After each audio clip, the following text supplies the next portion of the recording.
Si tu plan es mejor que el mío, pon la certeza en mi corazón. Si yo solo alcanzo a ver humanamente, si por ser mi Dios ves más allá, ayúdame a confiar para amar tu perfecta voluntad. Si te estoy pidiendo cosas que no son tan buenas para mí, por favor, recuérdame que tú me amas. Siempre ha sido así. Se hará la voluntad de Dios. Se hará la voluntad de Dios. Se hará la voluntad de Dios. Se hará la voluntad de Dios.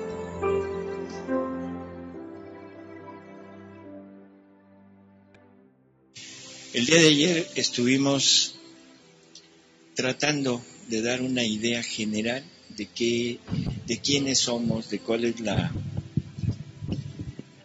la finalidad que Dios se trazó para crear, por qué nos creó. Y llegamos a conclusiones, yo creo que válidas y muy importantes. El primer ser humano creado y el motivo por el cual Dios crea es Jesús. O sea, no es el hombre como tal, sino es Jesús. ¿Para qué lo crea? Para poder subsanar la necesidad de Dios. Porque Dios, por necesidad de naturaleza, tiene que amar, porque Dios es amor. Y esa necesidad no la puede subsanar de otra manera más que con un ser semejante a Él. Y el único ser semejante a Él es el Hijo. O sea, es Él mismo, pero en la persona del Hijo. Entonces, primer ser humano creado es Jesús. La causa de la creación es Jesús. Dios, ¿cómo lo diríamos? Satisface su necesidad de amor en Él. Y una necesidad de decoro, o sea, tiene ahora a alguien igual a Él y puede recibir el amor igual que el que Él da, porque Jesús es Dios junto con Él, es segunda persona de la Trinidad. Otra de las cosas que es importante entender, el hombre, el ser humano, ya nosotros, somos creados a imagen y semejanza de Dios en Jesús. O sea, tenemos la imperiosa necesidad de tener a Jesús en nosotros para que podamos compartir esa imagen y esa semejanza con Dios y poder entrar en el plan de Dios de ser amados por Él y poderlo amar totalmente.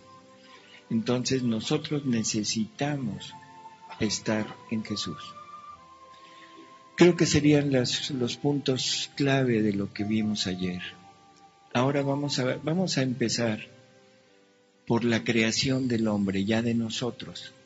Ayer hablamos de la creación de Jesús, de la humanidad de Jesús. Ahora vamos a ver cómo fuimos creados nosotros. El día de ayer también decíamos que nosotros no formamos parte de la creación general. Y creo que todos están de acuerdo con eso. O sea, no somos parte de la creación. Vamos a verlo. Vamos al libro del Génesis, ¿sí? El libro del Génesis nos habla, es una narración de la creación.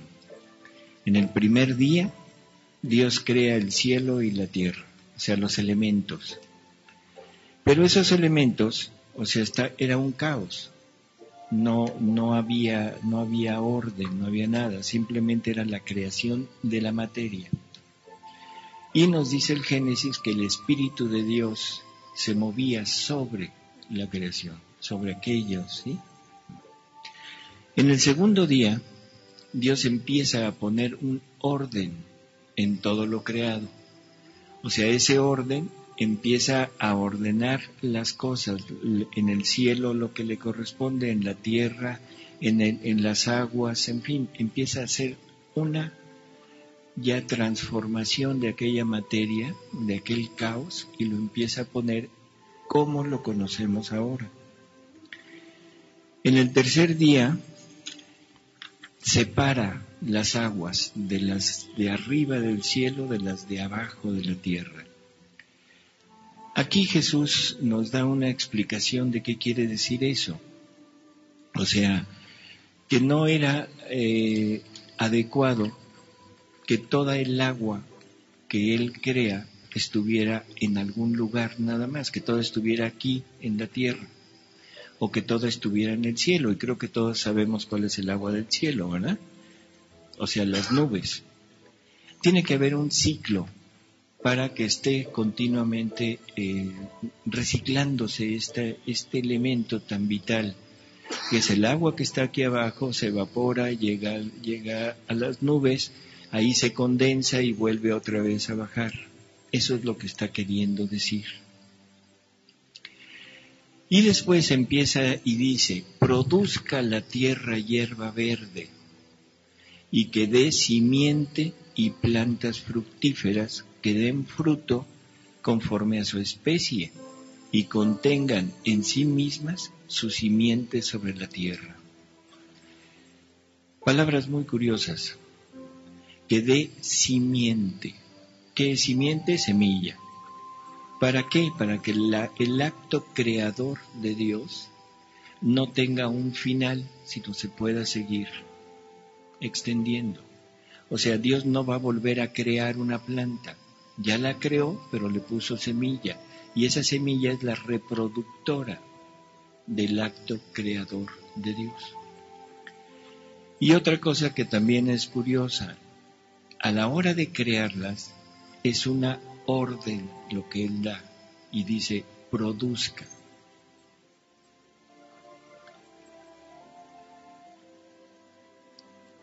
El cuarto día dice, haya lumbreras o cuerpos luminosos en el firmamento del cielo, que distingan el día y la noche, y señalen los tiempos o las estaciones, los días y los años, a fin de que brillen en el firmamento del cielo y alumbren la tierra. Cuarto día de la creación. ¿Qué hace Dios el primer día? El ordenar, ¿no? ¿Y qué nos dice el Génesis? ¿Cómo empieza ese día? Fiat lux. El fiat es hágase. Entonces, en el primer día, Dios dice, fiat lux, hágase la luz. Y todos pensamos que es la luz, o sea, las estrellas, la luz que nosotros vemos, que usamos. Pero, si nos damos cuenta, hasta el cuarto día es cuando crea el sol, las estrellas y todos los astros del firmamento. Entonces, ¿a qué luz se referirá? ¿Mande?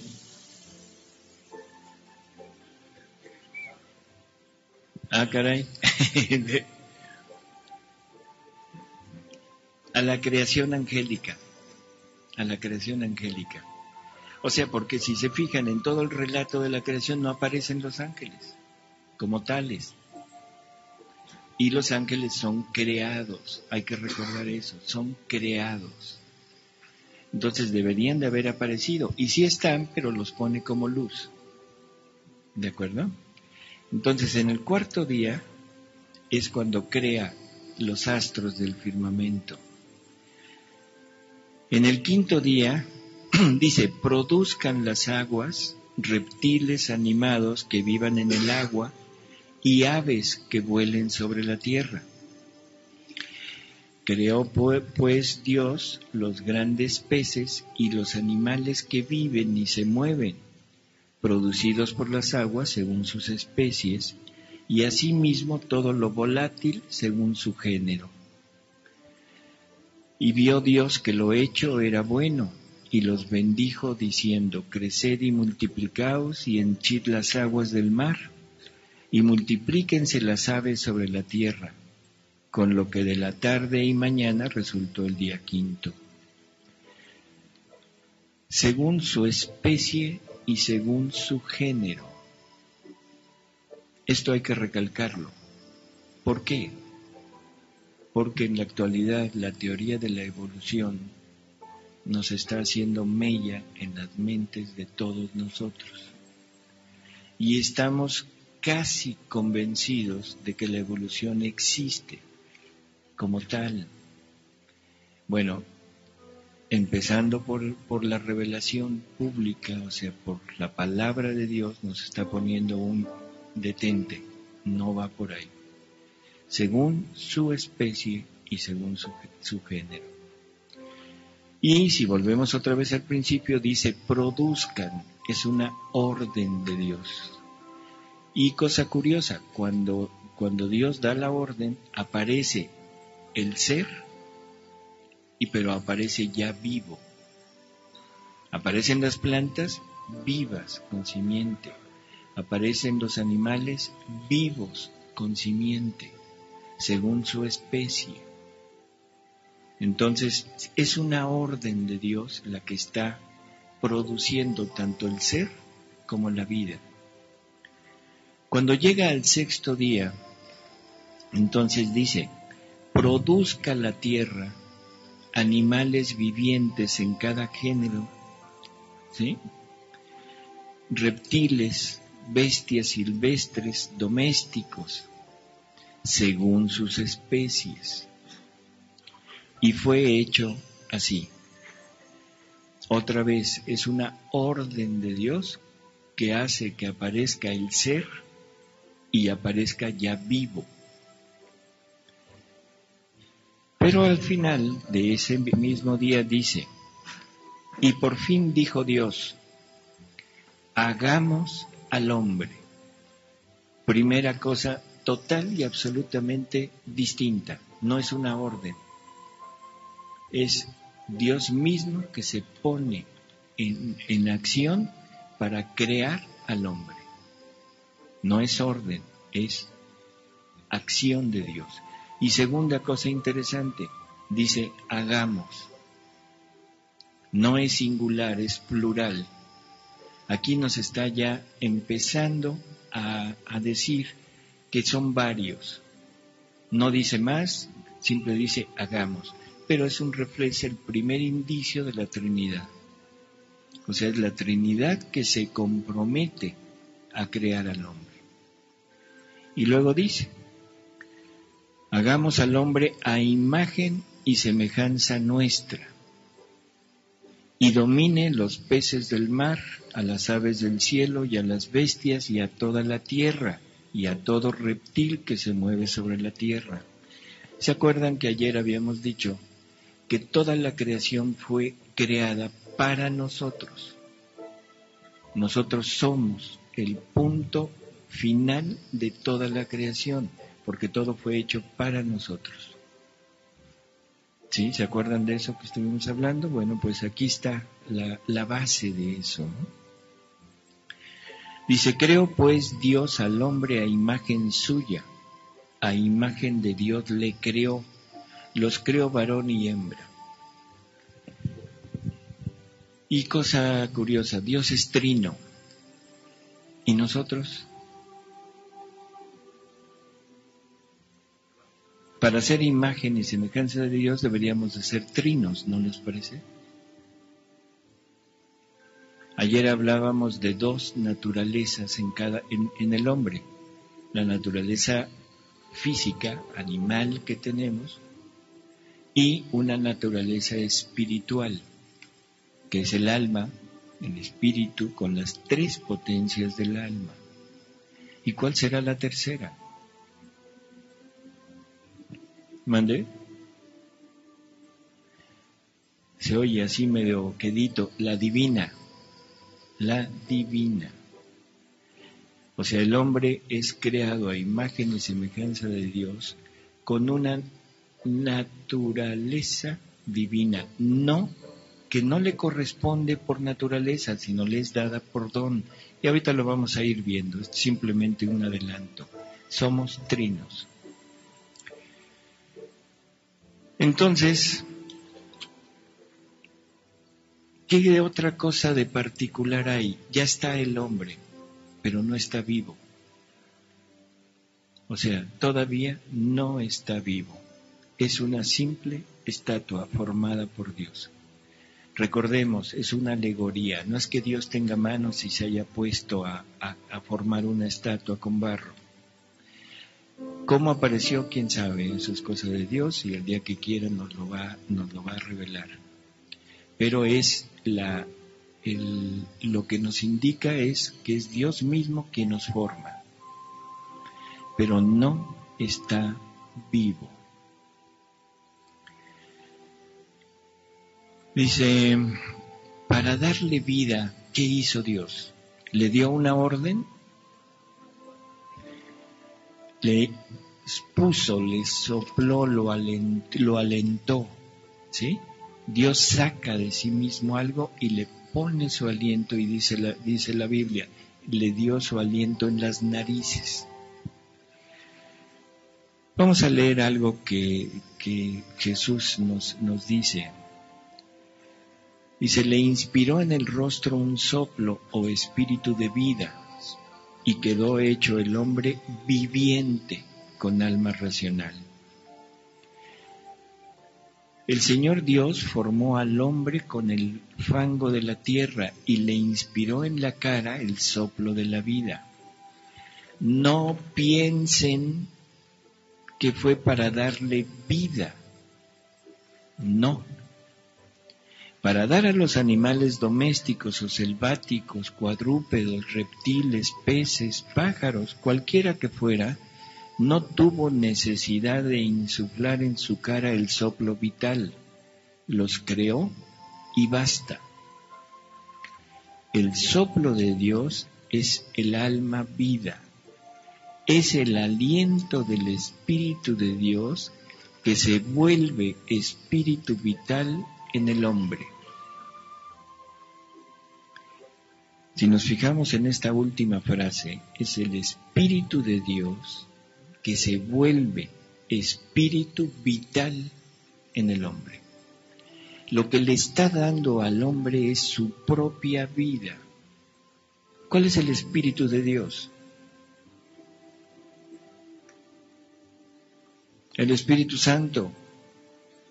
El Espíritu Santo nos lo está comunicando para que sea nuestra vida.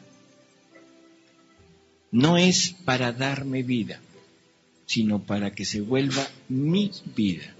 Y esta es la tercera naturaleza del hombre, la divina, que no es por mí, no es algo que me corresponda como tal, pero Dios me la quiere dar y ayer vimos el por qué y para qué.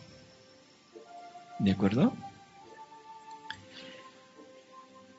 En los escritos de Luisa, vamos a leer una fracción de un escrito de Luisa que dice: hija mía, nada has dicho de la creación del hombre, de la obra maestra de la potencia creadora, donde el Eterno, no a gotas, sino a olas, a ríos, ponía su amor, su belleza, su maestría, y llevado por el exceso de amor, se ponía a sí mismo como centro del hombre.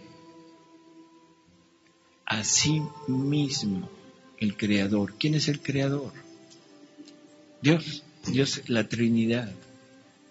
Dios Padre es el que toma la parte actuante, pero donde está el Padre está el Hijo, y donde está el Hijo y el Padre está el Espíritu Santo. Es la Trinidad que se pone en el hombre como centro de vida. Dice, por el exceso de amor se ponía a sí mismo como centro del hombre, pero él quería al hombre como una digna habitación. ¿Qué hace entonces esta majestad increada? Crea al hombre a su imagen y semejanza, y desde el fondo de su amor hace salir un respiro, y con su aliento omnipotente le infunde la vida, dotando al hombre de todas sus cualidades proporcionadas a la criatura, haciéndolo un pequeño Dios.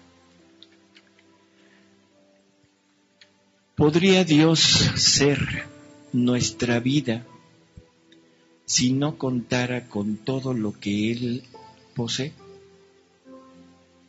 ¿Y qué cosas posee Dios? Lo más normal es que digamos todo, ¿sí? Bueno, y yo les pregunto, ¿y qué es todo? ¿A qué se refiere con ese todo? ¿Dios posee la creación? Pues sí, pero la creación es obra de Él, o sea, pero como posesión natural de Dios. ¿Qué será? ¿Qué habrá en Él? O sea, sus atributos. Omnisciente, omnipotente, omnipresente, es la bondad, son todos sus atributos, bondad, misericordia, pureza, santidad, potencia, todo. Todo eso que le pertenece por naturaleza, a la hora que se pone en el hombre, ¿qué le está dando? Todos sus atributos. Todos sus atributos. ¿Para qué?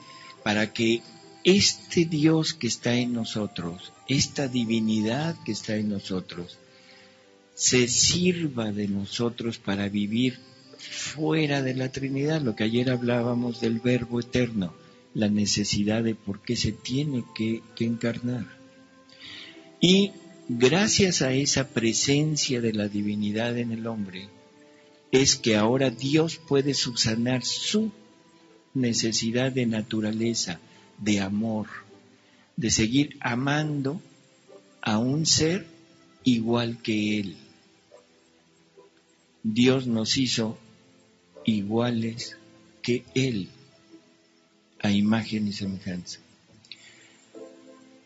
Adán actuaba con esta potencia, con esta infinitud en su interior, y todo lo que hacía Adán, ¿de dónde salía? De Dios. Por lo tanto, todos los actos de Adán eran actos ¿de quién?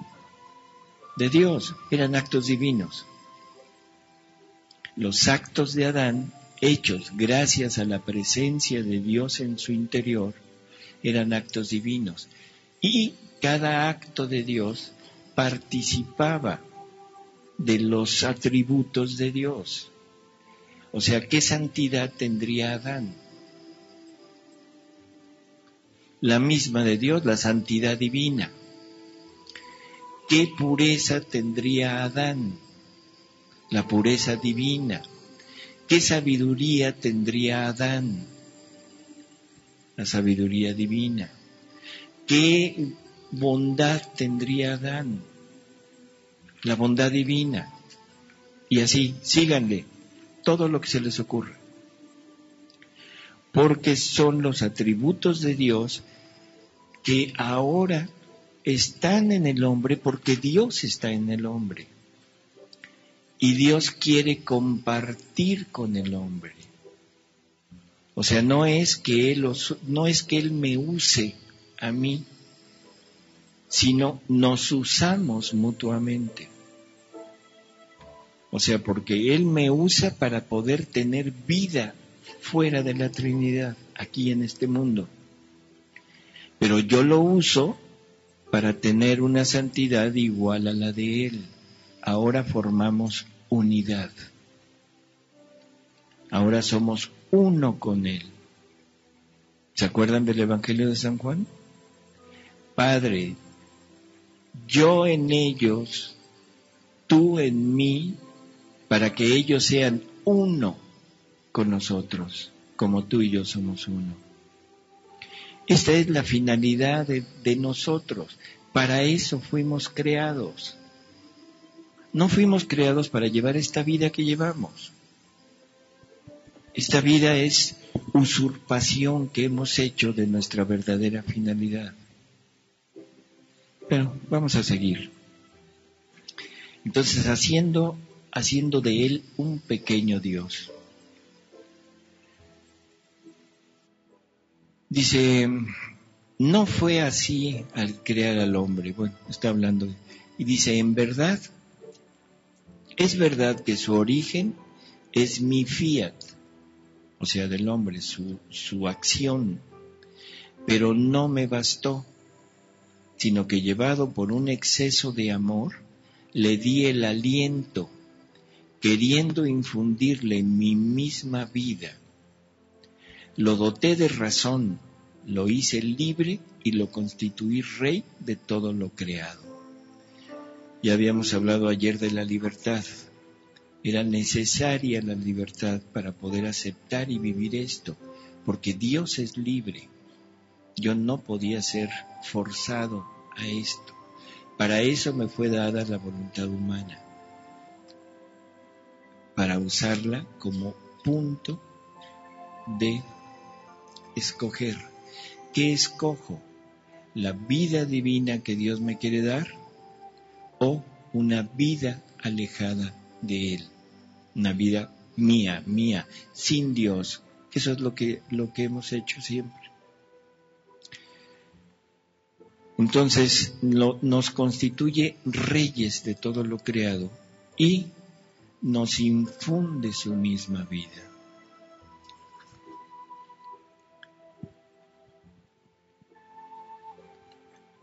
Dice, pero el hombre ingrato, ¿cómo me ha correspondido? Entre todo lo creado, solamente él se ha vuelto el dolor de mi corazón. Y además, ¿qué decirte de mi trabajo en la santificación de las almas? No solo un fiat, no mi aliento, sino que pongo a su disposición mi misma vida, mi amor, mi sabiduría.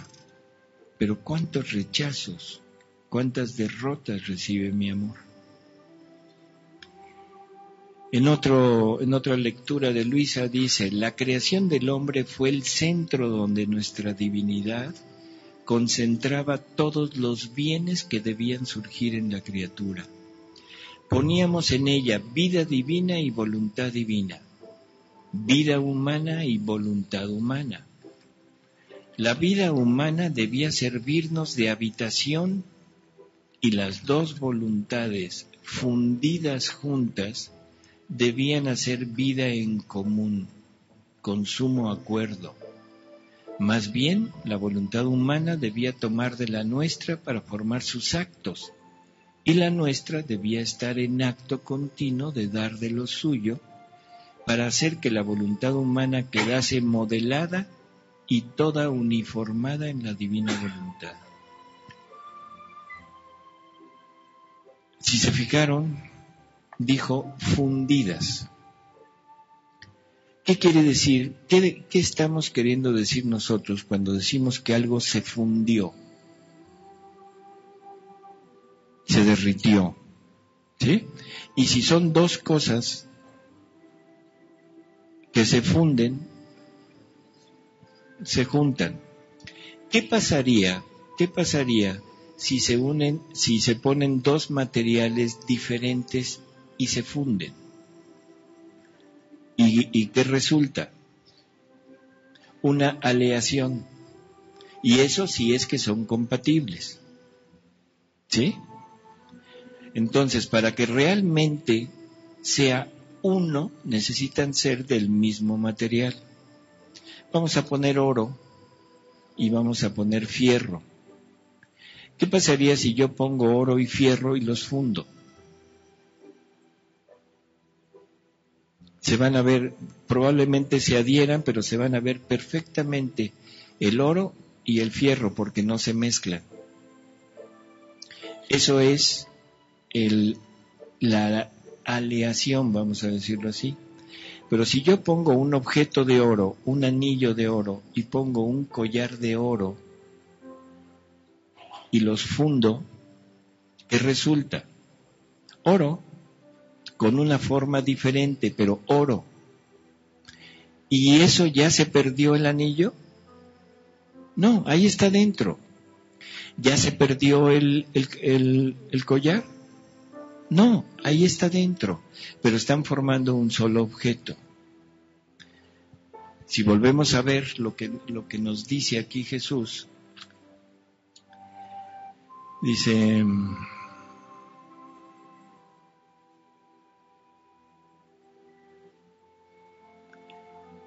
las dos voluntades debían ser, dice, poníamos en ella vida divina y voluntad divina, vida humana y voluntad humana. La vida humana debía servirnos de habitación, y las dos voluntades fundidas juntas debían hacer vida en común, con sumo acuerdo. O sea, ¿qué nos está diciendo? Que ahora ya no son dos, es una sola, y hacer vida en común. Cuando Dios quiere algo, en ese momento la criatura está queriendo lo mismo. Cuando Dios decide hacer algo, la criatura está decidiendo lo mismo. Yo sé que suena raro, les voy a preguntar. En la pasión de Jesús, ¿Jesús fue obediente? Se equivocaron, terrible equivocación. Porque eso querría decir que Jesús tiene que aceptar una voluntad del Padre que no es su propia voluntad. La obediencia siempre va aceptando la voluntad de otro. No es mi voluntad, es obediencia. ¿Qué pasaría si Jesús tiene que someterse a la voluntad del Padre? ¿Mandé? Bueno, perdería la libertad en primer lugar y habría un choque de voluntades, la voluntad de Jesús y la voluntad de Dios. Serían dos seres diferentes. Dos seres diferentes.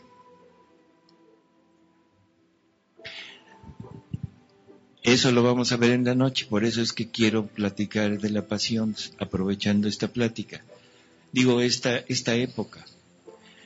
Tenemos un malentendido. No se haga mi voluntad, sino la tuya. Y estamos pensando que Jesús, fíjense lo que voy a decir, que Jesús tiene miedo en ese momento. Tiembla ante lo que viene porque lo sabe, y en ese momento implora al Padre, decir, Padre, si es posible, no me hagas pasar por esto. Pero, pues ni modo, hágase tu voluntad. ¿Les parece un Jesús como lo que es? ¿Segunda persona de la Trinidad? Por supuesto que no.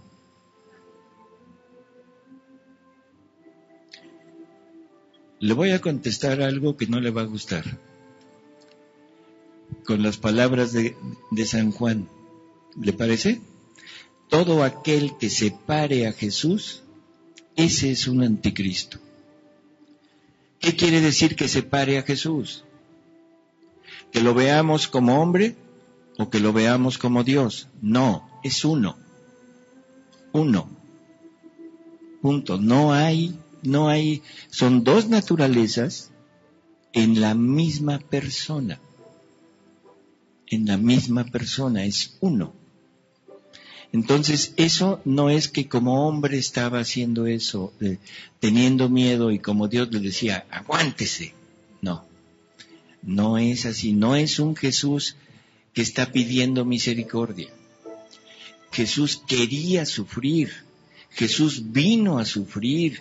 Jesús amaba el sufrimiento, porque el sufrimiento representaba la posesión de ustedes. Por eso amaba el sufrimiento, porque usted la iba a tener gracias al sufrimiento, porque a cada uno de nosotros nos va a poseer por el sufrimiento. Entonces no digamos que Jesús tuvo miedo, tiene otra explicación, ya lo veremos en la noche, pero no es esa. ¿Jesús era obediente? Por supuesto que no. Jesús es la obediencia. Y lo que el Padre está queriendo en ese momento, Jesús lo está queriendo en ese momento. ¿Jesús quiere ser flagelado? Sí, en el mismo instante en que el Padre está queriendo que lo flagelen. ¿Jesús está queriendo ser crucificado? Por supuesto, porque en ese momento el Padre está queriendo que lo crucifiquen. Es la misma voluntad. Si decimos que no, entonces son dos voluntades. Y si son dos voluntades, son dos seres diferentes. Y si son dos seres diferentes, la Trinidad ya no es Trinidad o Jesús no es Dios. ¿Sí se entiende? Jesús está queriendo lo que el Padre quiere en ese momento. Eso quiere decir estar unificado en la voluntad, hacer una sola voluntad. Está Jesús con Poncio Pilatos. Lo presenta Poncio Pilatos después de haber sido flagelado. Jesús, coronado de espinas, le quita el manto y ¿qué dice? Ecce homo, aquí está el hombre, véanlo. Y luego, ¿qué pregunta? ¿Qué quieren que haga con él? ¿Qué le contestan? Crucifícalo. Y entre toda la asistencia de todas las personas que estaban ahí, estaba María. ¿Qué habrá gritado María? Crucifícalo. Porque si ella grita no, ¿qué hubiera pasado? Se hubiera puesto en contra de la voluntad de Dios. Se hubiera puesto en contra de la voluntad del Padre y ya no hubiera habido unidad con María. Digo, de la voluntad de María con la voluntad del Padre. Con todo el dolor de su corazón, pero María tuvo que gritar, crucifíquenlo. Y si lo hubieran perdonado, vamos a poner ese punto, si el pueblo se hubiera puesto magnánimo y hubiera dicho, déjenlo libre, ya sufrió suficiente, ¿qué hubiera hecho María? ¿Mandé? Lo hubiera agarrado y lo hubiera puesto en la cruz y lo clava a ella. Parece absurdo lo que estoy diciendo, pero la voluntad del Padre era que su Hijo, que Jesús, muriera en la cruz. Y como Abraham con su hijo. O sea, pongamos ese ejemplo. Es un ejemplo de obediencia, no es un ejemplo de unidad. Pero ¿hasta dónde puede llegar la obediencia, la simple obediencia humana? Hasta ese punto de Abraham. Por eso es que Abraham se convierte en el padre de la fe. Obedece a Dios, él no sabe nada. Yo creo que si Abraham hubiera conocido la divina voluntad, se lanza con todo aquí, porque era exactamente eso. Quitó hasta los apegos, los sentimientos más fuertes del ser humano. Su propio hijo. Y entendamos que Abraham era un anciano. Y su esposa era una anciana. Que no habían tenido hijos. Que no habían podido tenerlos y menos podrían tenerlos ahora ya en la ancianidad. Es un regalo de Dios, es una manifestación de Dios para él. Ahí está tu hijo. Y se embaraza Sara a los 80 años. y tienen su hijo, ¿cómo lo habrá querido? Sin embargo, Dios le dice, sacrifícamelo, y no lo duda. Primero Dios me lo dio, Dios me lo quita, adelante. Y se lleva al hijo y está a punto de matarlo cuando dice, espérate, tranquilo. Nada más quería ver si eras fiel o no. Si eso hace la obediencia humana, ¿qué no hará la unidad de voluntad con Dios? ¿Sí se entiende eso? Unidad es fundir las dos voluntades en una sola. Ahora es una sola voluntad.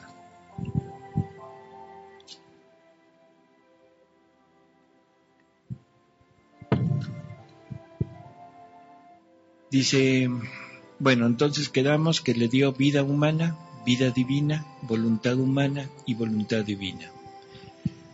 Dios nos dotó con tres potencias, ¿sí? El alma tiene tres potencias, que es voluntad, inteligencia y memoria. En la voluntad refulgía el Padre Celestial, la voluntad divina, la potencia de Él. En la inteligencia es el Hijo quien nos participa de su inteligencia. Y en la memoria es el Espíritu Santo que se manifiesta el amor de Dios. ¿Qué no debería de ser amor en vez de memoria? ¿Qué no las tres potencias del alma deberían de ser inteligencia, voluntad y amor? Para que fuera Padre, Hijo y Espíritu Santo. ¿Y entonces por qué nos dio la memoria?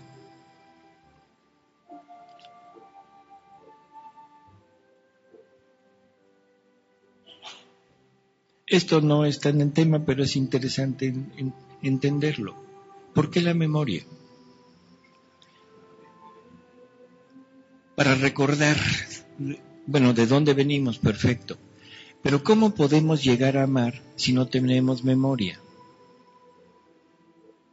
Cuando ustedes conocen o conocieron a su media naranja, conocen a alguien que les interesa, ¿qué hicieron? Primero lo vieron, la vieron, les gustó, les agradó, se acercaron, entablaron una relación y se quedaron de ver al otro día. Y al otro día ustedes se despiertan y dicen, ¡ay! Y no se acuerdan de nada. No van a la cita. Después de una semana o de 15 días se la vuelven a encontrar, se lo vuelven a encontrar. ¡Ay, qué agradable persona! Se vuelven a acercar, otra vez las mismas palabras, todo igual. Y, oye, nos vemos mañana. Y se paran al otro día y en babia. ¿Podrían llegar a amarlo? Nunca.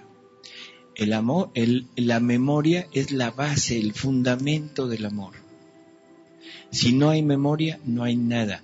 Y esto es la participación de un atributo de Dios. ¿Dios tiene memoria? ¿Sí? ¿Sí tiene memoria?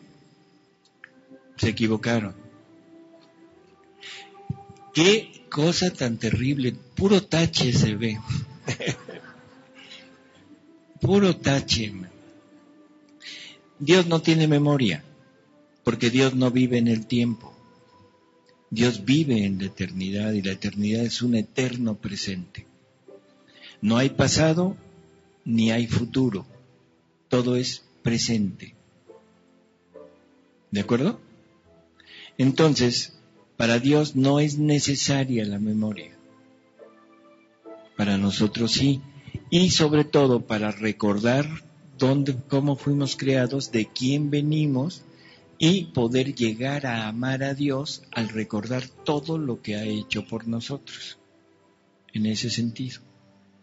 Entonces, las tres potencias del alma es el atributo en donde Dios va a poner sus propios atributos. La voluntad divina tiene que montarse sobre la voluntad humana. La inteligencia divina tiene que ponerse donde se pone la inteligencia humana. Y el amor divino donde está la memoria. Ese es su sede, su lugar. ¿De acuerdo? Sí.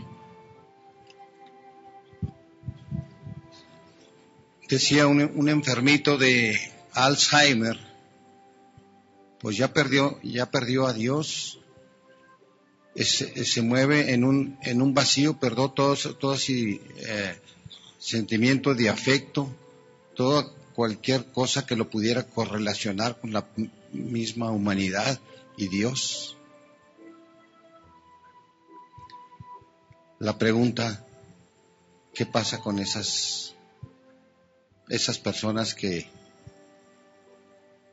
pues están como muertas en vida, ¿no?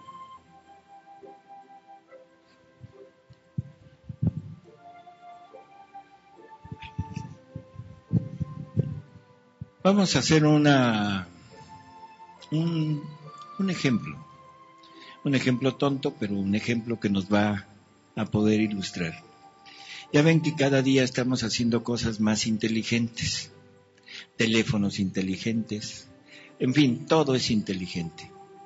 Entonces vamos y compramos el último grito de la moda en coches. Es un coche súper inteligente. No hay que hacer nada, todo lo hace el coche. Nos subimos en nuestro coche, cerramos la puerta y le decimos, llévame lejos de este retiro porque no quiero oír tantas cosas horribles.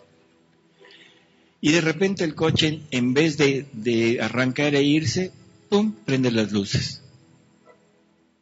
Y las personas que están afuera dicen, ay, mira qué raro, pues es de día, está prendiendo las luces. Y usted ve que no se mueve, le dice, ¡que me lleves! Y toca el claxon. Échate en reversa, y agarra y prende el motor, pero no se mueve. Apágalo y ¡bum!, sale en reversa volado y casi atropella a una persona. ¿Qué van a decir? Este desgraciado está loco, ¿no? ¿Sí se entiende lo que quiero decir? O sea, el coche inteligente no responde, se le descompuso la computadora y hace cosas totalmente absurdas. Entonces, estamos pensando, los que estamos fuera, que él, el que está dentro del coche, está loco. ¿Sí? El coche soy yo. El conductor es mi alma.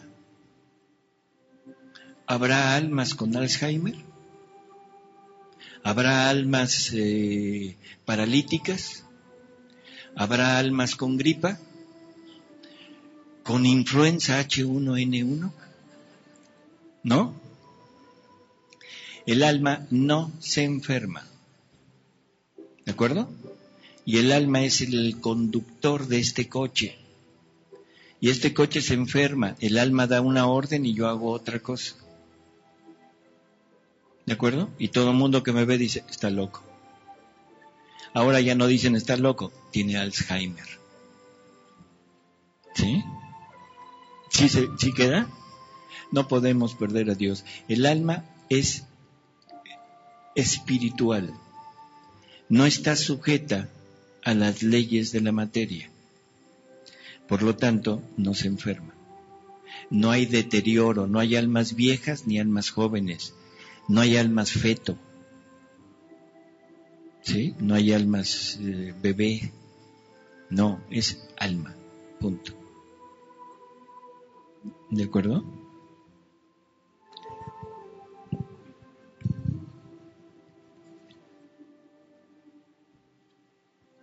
Dice, ahora no hay vida, tanto humana, espiritual y divina, que no tenga necesidad de alimento para crecer. Creo que eso también es muy claro.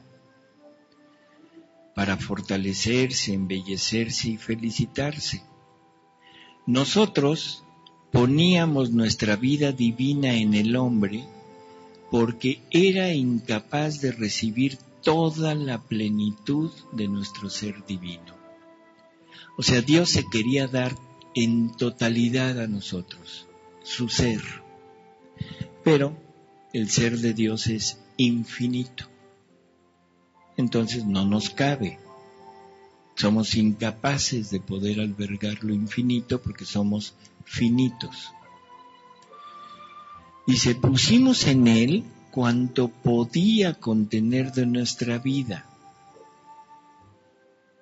dándole libertad de hacerla crecer cuanto más pudiera y quisiera. Pero nuestra vida en el hombre, para crecer, tenía necesidad de alimento. He aquí la necesidad de poner en él una voluntad divina. Nuestra vida divina no se habría adaptado a alimentos de voluntad humana.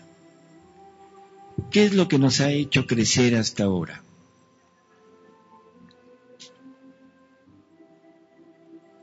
Sí, nada más que la Sagrada Eucaristía, desde que yo era embrión, no la he recibido y me hizo crecer. Me hizo crecer, me convertí en feto, después nací, crecí, aprendí y después de algunos años empecé a recibir la Eucaristía, que ya es en la parte espiritual.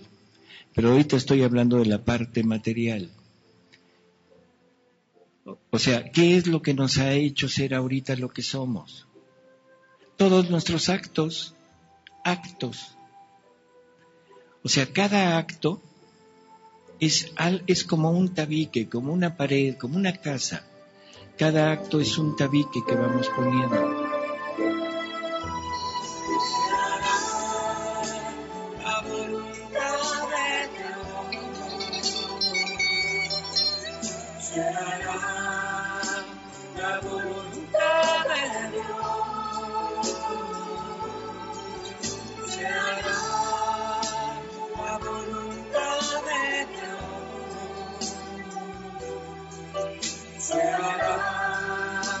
La voluntad